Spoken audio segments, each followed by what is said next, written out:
Now, Wellness Wednesday on Fox 54 News, sponsored by Regenesis.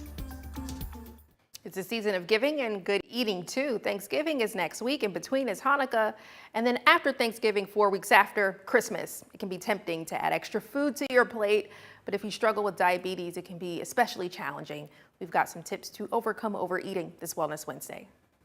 For a person with diabetes, it can be extremely stressful because they have so many tasks that they need to perform every day to take care of their diabetes. Pam Glover with Huntsville Hospital's Diabetes Control Center spoke with Fox 54 about how the holidays can impact people with diabetes. Glover says it's important to prioritize your needs first. One of the first things we would recommend is they first prioritize themselves during the holidays and say, I'm going to take care of myself so that I can take care of others.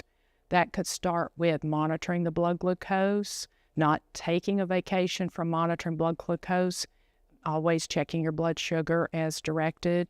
And while preparing to dig in, Claudette Lucen with Central North Alabama Health Services says it's important to plan ahead and watch what you're eating. Grandma may make the best sweet potato pie, and we want to really indulge in that. But maybe we can have just a little slice versus 3 slices. So we really want to counter carbohydrates and be proactive in the volume that we're ingesting versus just not having anything at all. If you're concerned about overeating, Glover recommends the plate method. The plate method is a really practical way to plan your meals by taking the plate and dividing it, or using a divided plate and filling it with about half the plate with non-starchy vegetables such as salad and other green vegetables, bright, beautiful colors. And once you finish up that meal, Lucen says it's important not to fall into a food coma and instead get out and about. We want to encourage you to go for a walk. You definitely want to exercise afterwards, after you've eaten. It is so crucial that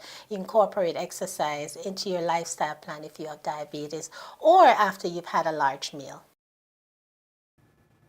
Great tips for all of us to follow. If you want to hear more from the experts, check them out right here on Fox 54 Plus.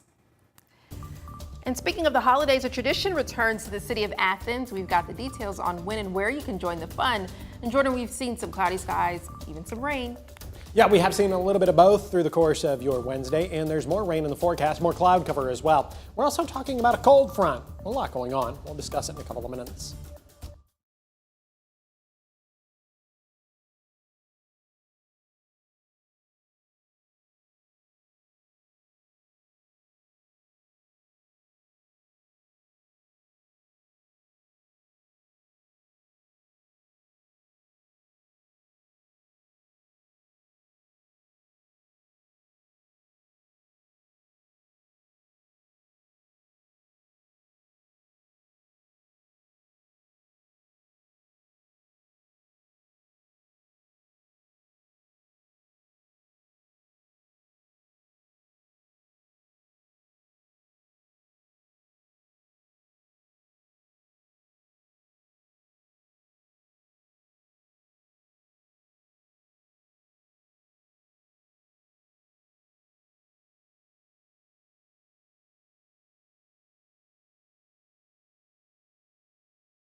A time-honored Athens tradition returns this year as the city gets into the holiday spirit with the annual Tinsel Trail tree lighting.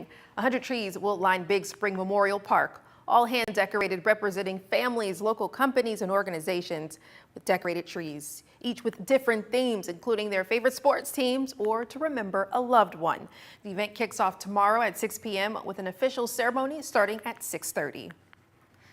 Holidays are returning to Coleman as a popular event returns to Depot Park tomorrow. Christkindl Markt blends traditional German-style holiday festivities with Southern hospitality to create a family-friendly celebration.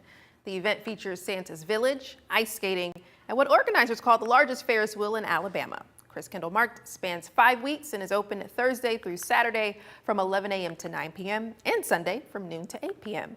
Admission and parking are free. A big celebration at one Morgan County school. The district honored heroes countywide, nominated and presented by the students. Today wrapped up a 10-week initiative called the Super Citizen Program at Danville Neal Elementary School. Throughout the weeks, students learned about American history and what it means to be a citizen. Morgan County Schools closed out the program by honoring heroes, including law enforcement and teachers. Superintendent Tracy Turrentine believes it's important to celebrate role models like the ones the students have seen today. We all grow up and there's somebody that's our mentor, and to have kids that have them in their schools every day that they look up to is very important. We want our kids to have that person, and today we get to show that person they are the person. Yes, congratulations to all of those honored heroes. The event was hosted by the nonprofit organization Liberty Learning Foundation. Now, the Tennessee Valley's certified most accurate forecast from the Fox 54 Weather Impact Team. And here's a look at weather from earlier today. This is in Huntsville. I believe this was captured on Memorial Parkway, but nonetheless, we're focused on the sky and yeah, pretty central throughout the day. Yeah, remember yesterday was it yesterday or 2 days ago? One of them, when we had the aesthetically pleasing cloud cover, Yes. and we were both so excited about that. I'm glad you brought that up because would you consider that like a silver lining type of cloud, or no, just sun peeking behind the clouds? That one. Okay, okay. Yeah, probably that one. This is not that. This is in no way, shape, or form aesthetically pleasing. This is what I would call sad. Sad. Well, I'm sure you'll tell us soon whether the sun will return.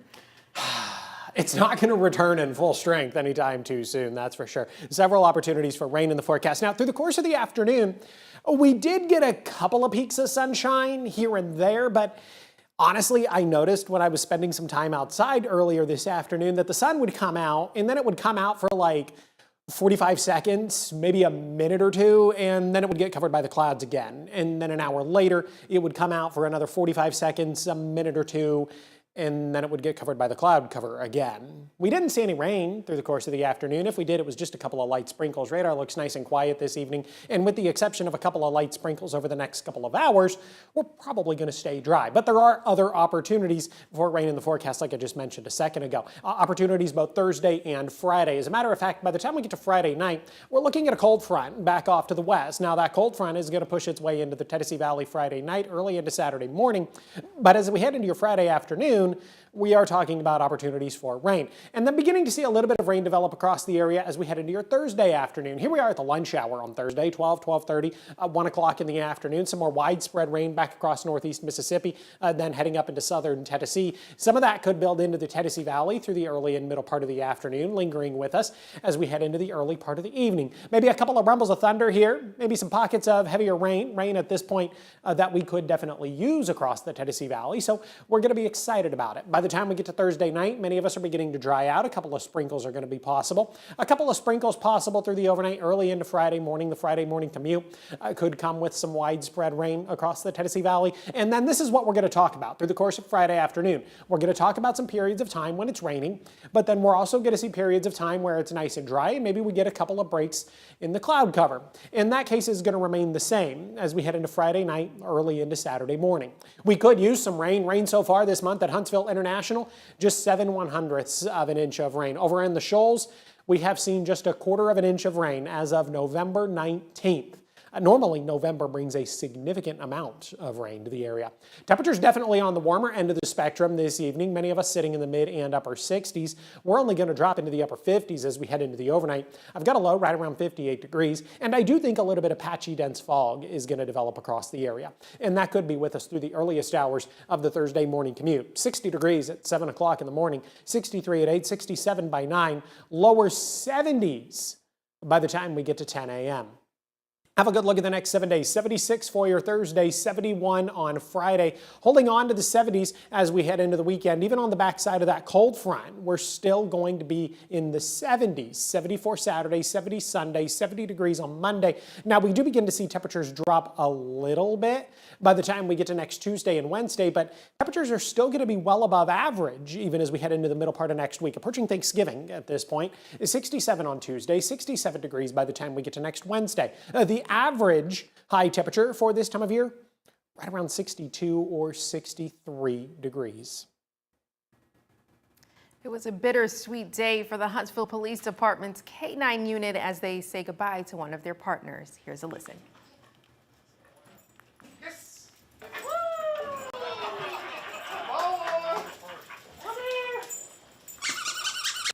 What a send-off. Well, Boomer, an explosive detection dog, got a special goodbye with one final detection before enjoying cake and new toys for his retirement. Such a good boy. Well, for his partner and now owner, Sergeant Kevin Matthews, he's excited to bring his friend home. I signed the release and I take custody of the dog, and there's restrictions that we have, but he's my pet. He's treated as a pet. I actually bought him a tag for his collar, because we don't keep dog tags on the dogs. So I got one for him. So it's got his name and everything, and a phone number to contact me just in case. But he's just a pet now. He's just going to play and have a good time, go on walks and things like that. That is too sweet. Well, while Sergeant Matthews did have to pay to get ownership of Boomer, he only had to pay the city $1. Happy retirement, Boomer. As you prepare for your Thanksgiving meals, plenty of pets are also preparing to invite themselves to dinner. Arrow exterminators shared some tips about what you can do to protect yourself from those pests. Remember to clean up spills immediately and store holiday goodies in airtight containers before cooking. Inspect all food for potential infestations and check expiration dates. Also, make sure to store decorations in airtight containers and inspect them outdoors before bringing them inside. If you have questions, contact a pest professional. Well, what's new with sports? Well, the Huntsville Madison County Sports Hall of Fame, they're set to induct 12 new members next spring. We'll talk to a few of them next. Stay tuned.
Fox 54 Sports is sponsored by Alpha Insurance.